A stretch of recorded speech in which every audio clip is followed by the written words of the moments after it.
चलिए शुरू करते हैं हमारी पहली पड़ताल से। ये हमें ले जाती है 2012 के पश्चिम बंगाल, जहां एक पूरी इमारत का समय के साथ रिश्ता ही टूट गया था। ओके। बात एक उमस भरी सितंबर रात की है। एक उपनगरीय आवासीय इमारत में सब कुछ सामान्य लग रहा था, सिवाय नाइट ड्यूटी पर तैनात सुरक्षा गार्ड के। उसने अपने सुपरवाइजर को बार बार बताया कि लॉबी में लगी दीवार घड़ी की सुइयां वो एक ही समय पर अटकी हुई हैं, जबकि उसके मोबाइल पर समय लगातार आगे बढ़ रहा था। अटकी हुई थी मतलब बैटरी खत्म हो गई होगी। ये तो एक आम तकनीकी खराबी लगती है। पहली नजर में तो यही लगता है, लेकिन सूत्रों में जो बात इसे अजीब बनाती है वो ये है कि सुइयां रुकी नहीं थीं, वो एक ही सेकंड पर कांप रही थीं। कांप रही थी? हाँ, जैसे समय आगे बढ़ने की कोशिश कर रहा हो पर फंस गया हो। अच्छा, तो क्या इसका कोई वैज्ञानिक स्पष्टीकरण देने की कोशिश हुई, जैसे कोई लोकल मैग्नेटिक फील्ड में गड़बड़ी हो या पावर ग्रिड में कोई प्रॉब्लम? बिल्कुल। पुलिस ने इलेक्ट्रिशियन को बुलाया था, वायरिंग, पावर सप्लाई, सब कुछ ठीक था, लेकिन मामला सिर्फ खड़ी तक ही सीमित नहीं था। ओह! उसी इमारत के एक फ्लैट में रहने वाले एक पत्रकार ने बाद में अपने बयान में कहा कि उसे गलियारे से अपनी ही आवाज सुनाई दे रही थी। अपनी ही आवाज? हाँ, एक गूंज जो बार बार पूछ रही थी, क्या तुम सच में यही हो? अपनी ही आवाज सुनना, ये मामला अब तकनीकी गड़बड़ी से हटकर मतलब एक साइकोलॉजिकल दायरे में जा रहा है। इसे ऑडिटरी हेलुसिनेशन या श्रवण भ्रम भी कहा जा सकता है। ये अक्सर तनाव या थकान से होता है। हो सकता है। पर क्या उस पत्रकार के अलावा भी किसी और ने कुछ महसूस किया? एक व्यक्ति का अनुभव तो पर्सनल हो सकता है, लेकिन अगर पैटर्न कई लोगों में दिखे तो बात अलग हो जाती है। और यही तो इस मामले की गुत्थी है। एक बुजुर्ग निवासी ने फुसफुसाते हुए एक लोकल रिपोर्टर को बताया कि इस इमारत में रात होते ही समय सीधी राह पर नहीं चलता। ये तो एक लोक कथा जैसा बयान है। बिल्कुल, लेकिन जब पुलिस ने सीसीटीवी फुटेज की जांच की तो उन्हें कुछ ऐसा मिला जिसने सबको चौंका दिया। फुटेज में क्या था? फुटेज सामान्य चल रही थी, लोग आ जा रहे थे, लेकिन क्या? उनकी परछाइयां नहीं थीं। क्या परछाइयां नहीं थी? ये कैसे हो सकता है? कोई लाइटिंग की गड़बड़ी होगी। नहीं, फॉरेंसिक टीम ने वही जांच की, लेकिन वो ये समझा नहीं पाए कि ऐसा कैसे हो सकता है। जैसे लोगों की मौजूदगी तो रिकॉर्ड हो रही थी, पर उनका जो भौतिक अस्तित्व था वो अधूरा था। परछाई का ना होना, ये एक बहुत शक्तिशाली प्रतीक है। लोक कथाओं में तो परछाई को आत्मा का हिस्सा मानते हैं। सही कहा। इसका गायब होना मतलब अस्तित्व का संकट। वैसे तकनीकी तौर पर बहुत तेज रोशनी या खास एंगल से वीडियो कंप्रेशन में ऐसे आर्टिफैक्ट बन सकते हैं, लेकिन अगर विशेषज्ञों ने इसे खारिज कर दिया तो हम एक ऐसी घटना देख रहे हैं जहां समय रुक रहा है, आवाजें सुनाई दे रही हैं, परछाइयां गायब हैं। तो सवाल यही है, उस रात वहां कौन था और कौन सिर्फ समय के बीच फंस गया था? समय की तरह इतिहास भी हमेशा एक सीधी रेखा में नहीं चलता। हमारी अगली कहानी इसी बात की पड़ताल करती है कि क्या अतीत सच में कभी दफन होता है? आप राजस्थान में 2005 की उस पुरातात्विक खुदाई की बात कर रही हैं ना? हाँ, वही। वो मामला भी काफी पेचीदा था। राजस्थान के रेगिस्तान के किनारे एक खुदाई स्थल पर जब आर्कियोलॉजी डिपार्टमेंट की टीम ने काम शुरू किया तो उनके लोकल गाइड और पास के गांव के एक बुजुर्ग ने उन्हें चेतावनी दी। एक मिनट, कैसी चेतावनी? उन्होंने कहा कि जमीन के नीचे दबे हुए इतिहास की नींद अगर टूटे तो वो कीमत मांगती है। टीम ने उन्होंने इसे महज अंधविश्वास समझकर नजरअंदाज कर दिया। ये क्लासिक शुरुआत है। ऐसी कहानियों में अक्सर लोकल चेतावनियों को नजरअंदाज किया जाता है, जो आने वाले रहस्य के लिए एक मंच तैयार करता है। बिल्कुल। और कुछ ही दिनों में एक युवा शोधकर्ता ने अपने नोट्स में लिखा कि उसे अजीब सपने आ रहे हैं, एक प्राचीन शहर के जिसे उसने कभी नहीं देखा था। फिर पुलिस रिपोर्ट में दर्ज हुआ कि रात का पहरेदार एक शिलालेख के सामने खड़े होकर किसी से बातें कर रहा था, जबकि वहां उसके सिवा कोई नहीं था। किसी से? हाँ, और जब उससे पूछा गया तो उसे कुछ याद ही नहीं था। यहाँ पर सुझाव की शक्ति मतलब पावर ऑफ सजेशन एक बड़ी भूमिका निभा सकती है। जब आपको पहले ही चेतावनी दी जाती है कि जगह शापित है, तो आपका दिमाग हर छोटी बड़ी घटना को उसी नजरिए से देखने लगता है। हो सकता है सपने आना, नींद में बातें करना, ये सब गहरे तनाव या चिंता के लक्षण भी हो सकते हैं जो ऐसी जगह पर काम करने से पैदा हो सकते हैं शायद। लेकिन फिर पत्रकारों को सदियों पुराने एक राज परिवार के श्राप के बारे में पता चला, जो उसी शिलालेख पर एक ऐसी भाषा में लिखा था जिसे कोई पढ़ नहीं सकता था। एक ऐसी लिपि जिसे पढ़ा नहीं जा सकता। ये कहानी को और रहस्यमयी बना देता है ना? हाँ, ये एक अकाट्य दावा बन जाता है। अगर आप उसे पढ़ ही नहीं सकते तो आप ये साबित भी नहीं कर सकते कि उसमें शाप नहीं लिखा है। बिल्कुल। वैसे पुरातत्व में ऐसी लिपियों को समझने के लिए कई तकनीकें हैं, लेकिन सूत्रों में इस बात का जिक्र नहीं है कि ऐसी कोई कोशिश की भी गई या नहीं। नहीं, क्योंकि जल्द ही टीम के सदस्यों में बेचैनी बढ़ने लगी, उपकरणों में अजीब तरह की खराबी आने लगी और आखिरकार प्रोजेक्ट को अनिश्चित काल के लिए रोक दिया गया। ओह! टीम लौट गई, लेकिन वो शिलालेख आज भी वही है।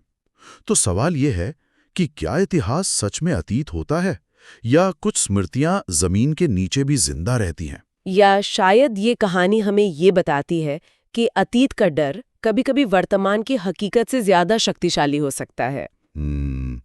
जमीन की गहराइयों से अब चलते हैं समंदर की सतह पर। ओके। साल 2018 की एक बरसाती रात ओडिशा के तट के पास कुछ मछुआरे एक अजीब स्थिति में फंस गए। उनकी नाव अचानक समुद्र के बीचों बीच रुक गई। जब आप कहते हैं रुक गई, तो इसका क्या मतलब है? क्या इंजन फेल हो गया था? नहीं, यही तो अजीब बात थी। नाव के कप्तान ने बाद में तटीय पुलिस को बताया कि इंजन बिल्कुल ठीक था, ईंधन पूरा था, फिर भी नाव 1 इंच आगे नहीं बढ़ रही थी, जैसे कोई अनदेखी शक्ति उसे रोके हुए हो। और उसी समय रेडियो ऑपरेटर को एक अनजान फ्रीक्वेंसी पर फुसफुसाहट सुनाई देने लगी। फुसफुसाहट, ये दिलचस्प है। अक्सर रेडियो पर सुनाई देने वाली आवाजें वायुमंडलीय गड़बड़ी या दूसरे सिग्नलों का हस्तक्षेप होती हैं।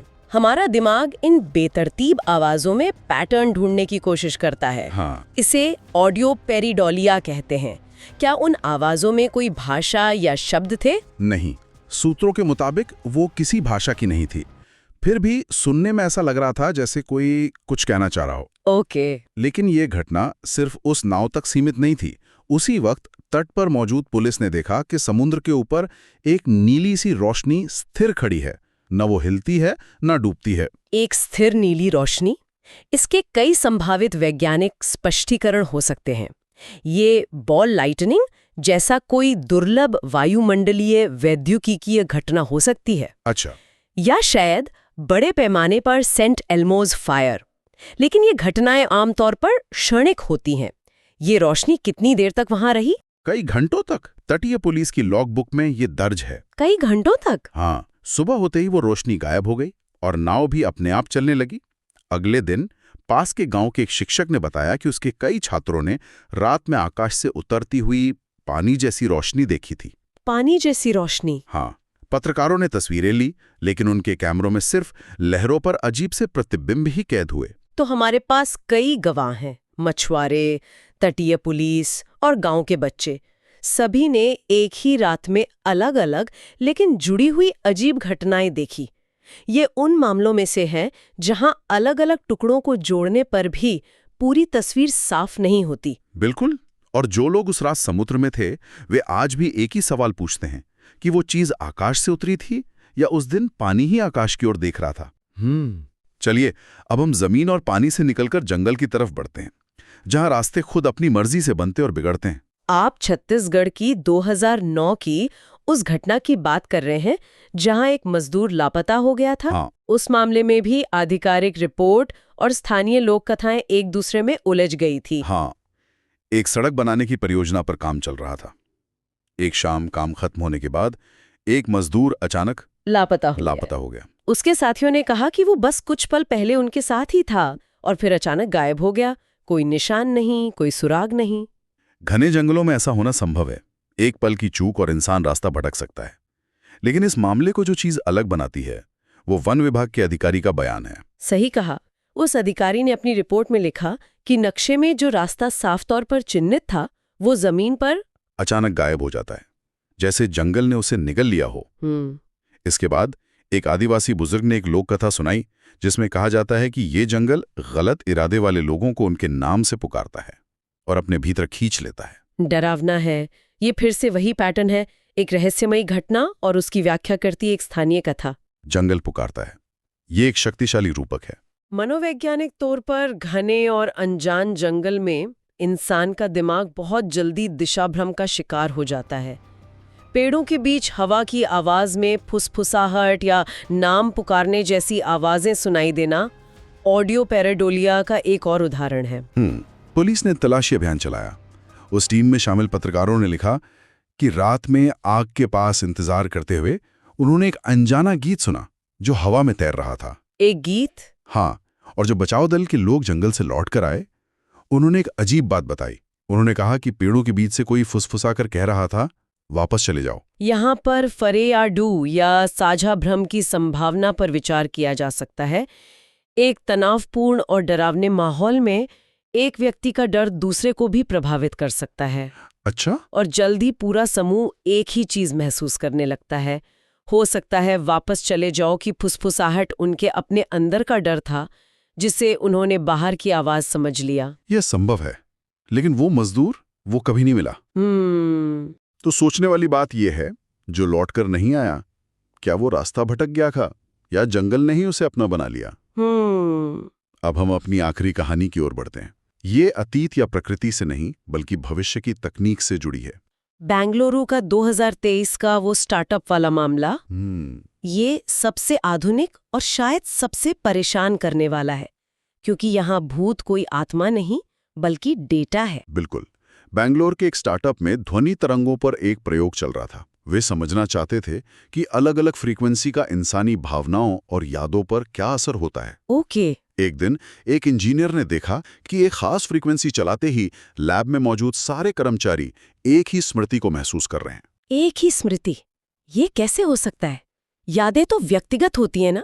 ध्वनि हमें कोई पुरानी याद दिला सकती है, लेकिन एक ही झूठी याद सब लोगों के दिमाग में डाल देना, ये विज्ञान की मौजूदा समझ से बहुत आगे की बात है। वो स्मृति किस बारे में थी? सबने एक साथ अपने बचपन के एक भूले बिसरे दिन को याद किया, पार्क में झूला झूलना, आइसक्रीम का स्वाद। लेकिन बात यह थी कि वो याद किसी की भी अपनी असली याद नहीं थी। सच में? हाँ, ये गढ़ी हुई साझा स्मृति थी। तो चलिए यहाँ की तकनीक को थोड़ा समझते हैं। साइको अकॉस्टिक्स का क्षेत्र ये अध्ययन करता है कि ध्वनि मस्तिष्क को कैसे प्रभावित करती है। कुछ फ्रीक्वेंसी बेचैनी पैदा कर सकती हैं, जैसे इंफ्रासाउंड। हाँ। लेकिन एक जटिल कहानी जैसी स्मृति को पैदा करना, ये कुछ और ही है।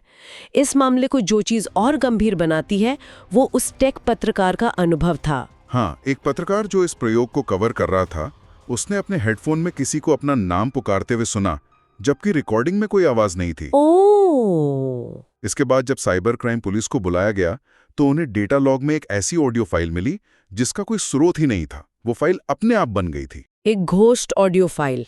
एक साइबर सुरक्षा विशेषज्ञ तो सबसे पहले किसी हैक या मैलवेयर की जांच करेगा। हो सकता है किसी ने सिस्टम में घुसकर ये सब किया हो। लेकिन अगर सूत्रों के अनुसार ये सब खारिज कर दिया गया, तो हम एक ऐसी स्थिति देख रहे हैं जहां एक मशीन ने कुछ ऐसा बनाया जिसका कोई इनपुट नहीं था। हाँ, मतलब तकनीकी दुनिया का एक भूत। बिल्कुल, एक ऐसा पैटर्न जो बिना किसी कारण के उभर आया। प्रयोग को तुरंत रोक दिया गया और उस फाइल को मिटा दिया गया। लेकिन जिन्होंने वो ध्वनि सुनी थी, वे आज भी कहते हैं कि कभी-कभी रात में जब नींद टूटती है, तो लगता है जैसे कोई अब भी कुछ सुनना या कहना चाहता है। तो आखिरी सवाल ये है कि क्या तकनीक ने सिर्फ एक आवाज पैदा की थी, या उसने इंसान के दिमाग के भीतर किसी अनजाने दरवाजे को खोल दिया था? आज हमने जिन 5 घटनाओं की पड़ताल की, वे सभी तर्क और विज्ञान की सीमाओं पर खड़ी हैं। चाहे वो समय में फंसी इमारत हो, जमीन के नीचे की यादें, समंदर की रोशनी, जिनबिल का बुलावा, या फिर एक डिजिटल आवाज, ये हमें याद दिलाती हैं कि हमारी दुनिया में अभी भी बहुत कुछ ऐसा है जिसे हम समझ नहीं पाए हैं। ये कहानियां हमें सिर्फ डराती नहीं, बल्कि सोचने पर भी मजबूर करती हैं। शायद सबसे बड़ा रहस्य इन घटनाओं में नहीं, बल्कि हमारे अपने दिमाग में है। सही कहा, जो अनजाने का सामना करते हुए ढूंढने की कोशिश करता है। आज के लिए बस इतना है। मिलते हैं अगली पड़ताल में। Welcome to Andheri Kahaniyan. If you seek the darkness, subscribe and ring the bell for more chilling tales.